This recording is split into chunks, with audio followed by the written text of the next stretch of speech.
Welcome on in, guys. Three bold takes, and we are continuing our coaches series on ranking the top five coaches in each conference. We've already done the Big 12, the SEC, and the Big 10. Next up's the ACC. This is the last one here. So we're going to start at number one. It's going to be round robin. So everybody's going to say their number one, and then we'll go all the way to five. So, Quinn, why don't you start us off? Who is the number one coach in the ACC to you? Number one for me was pretty easy. I know I have some issues with how he's approaching modern college football, but respect is earned, and two national titles is too much to overlook, especially when that's leagues ahead of everyone else in your conference. So my number one coach in the ACC is easily Dabo Sweeney.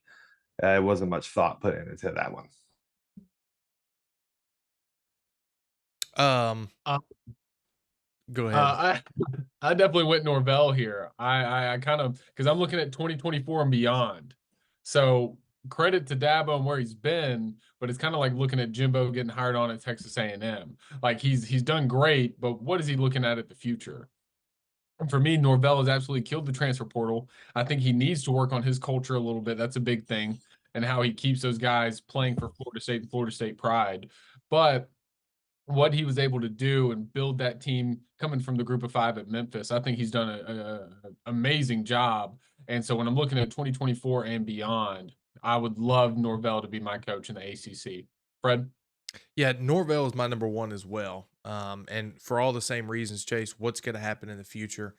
He's done great. Every single year he's been at Florida State has been an increase in success. And so, he just went undefeated, should have made the playoffs.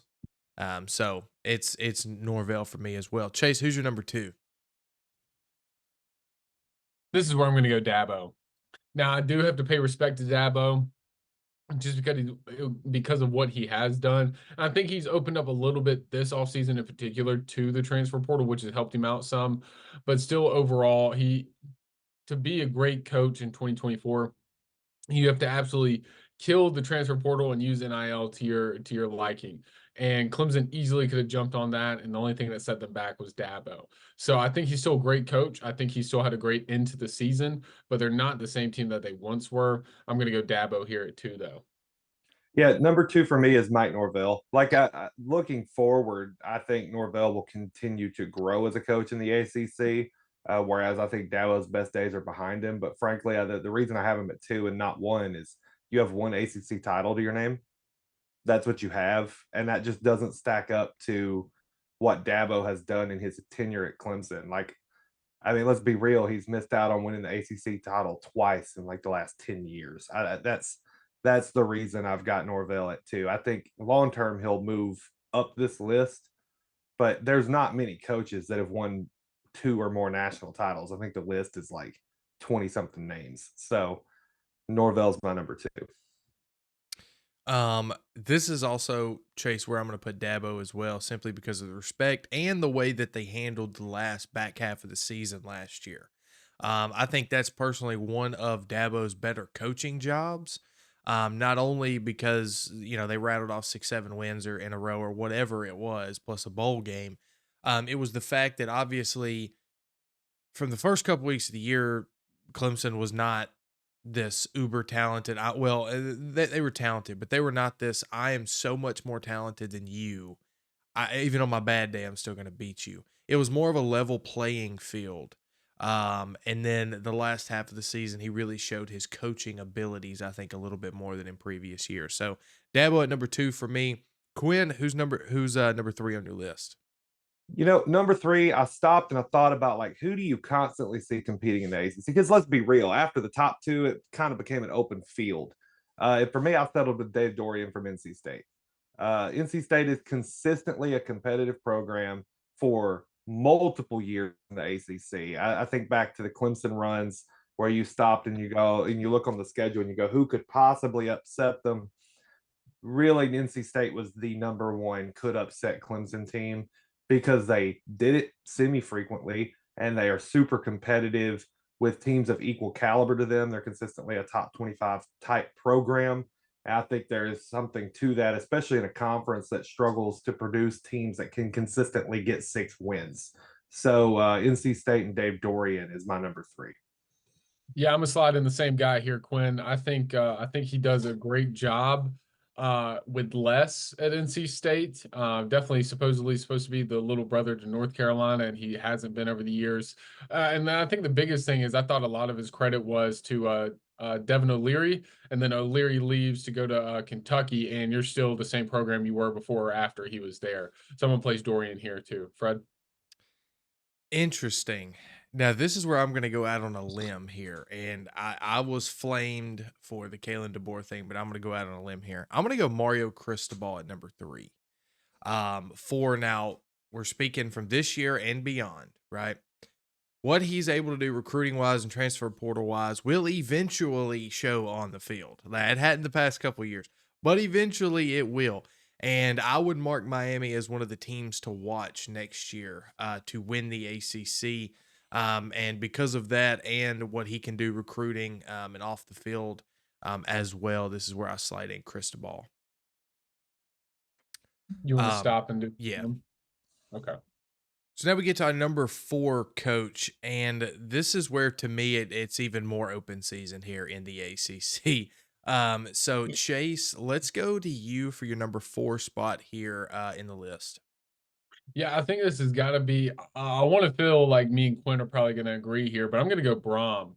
I really like what Brom did at Louisville this year in his first season at your alma mater, taking him all the way to the ACC championship game. Absolutely destroyed the transfer portal coming into the season, and he's only going to get better. I thought he was always a really fascinating coach at Purdue who was able to beat a lot of the elite Big Ten programs with a lot less. So to be at a not a trademark school, but a notable school in Louisville who's had very successful offensive weapons in the past. I think he's only going to get better and build on this year. I don't think he's going to be an ACC championship level coach every single year, but I think when you're looking at coaches you need in the ACC for the 2024 year and beyond, I think Brom's got to be up here. Yeah, Chase, you're a mind reader, man. My number 4 is Jeff Brom. And a big reason why I put him here is let's be frank. I think there's 3, maybe 4 programs in the ACC that you could say you should expect to be perennially controlling the ACC. And that's Clemson, Florida State, Miami, and then maybe Virginia Tech or North Carolina. Outside of those 5, that's the list. So he coaches outside of those 5 at Louisville. And what you hit on with Purdue, where he was consistently competitive with Purdue, was putting some decent talent into the league, was upsetting some of the big end teams. I don't think that's a change at Louisville. Yes, you could point out that Louisville played a very weak ACC schedule, and that's saying a lot considering it's an ACC schedule to begin with. But they still got through what they had to get through. They got a big win over Notre Dame during the season.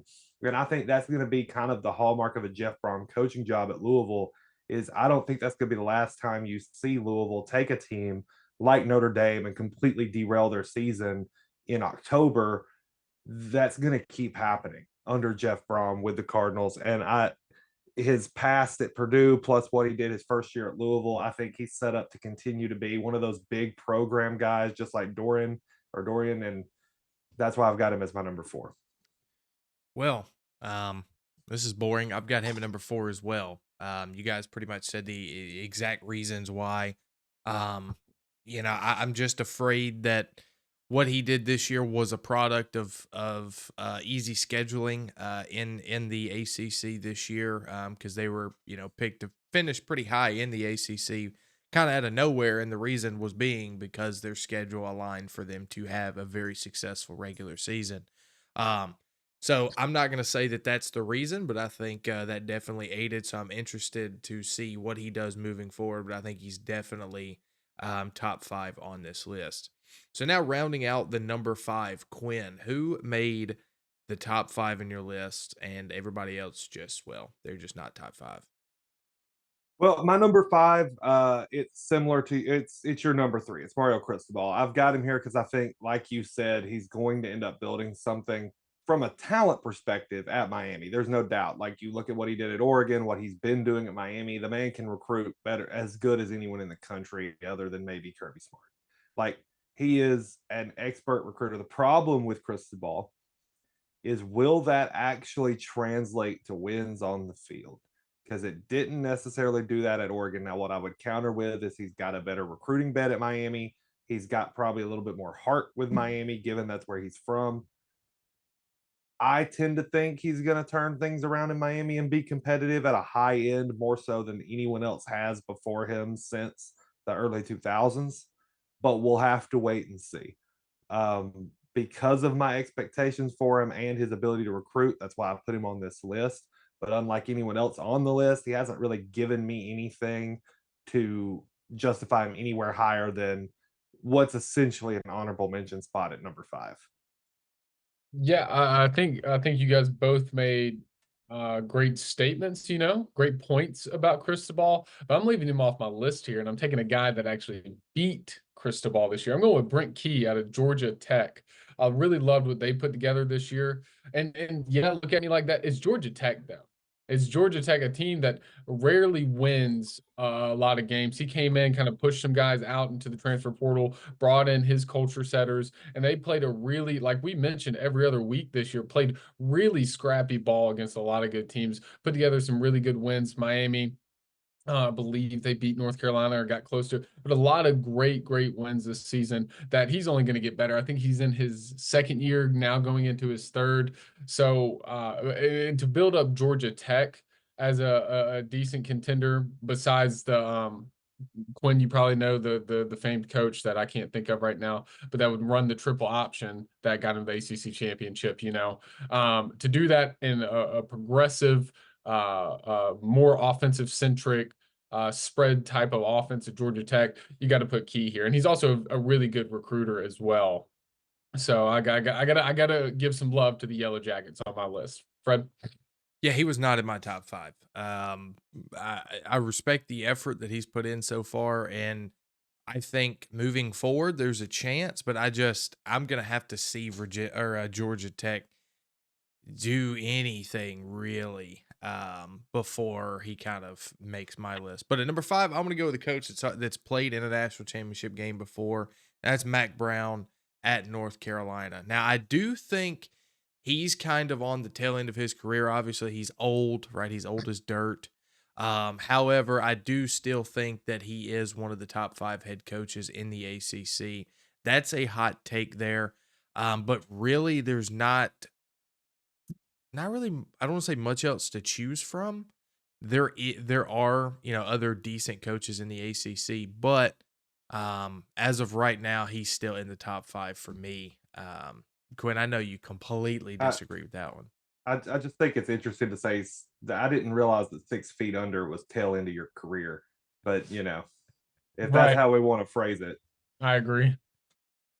Oh, me, you guys are funny. Well, that has been another edition of Three Bold Takes. That was our top 5 head coaches in the ACC.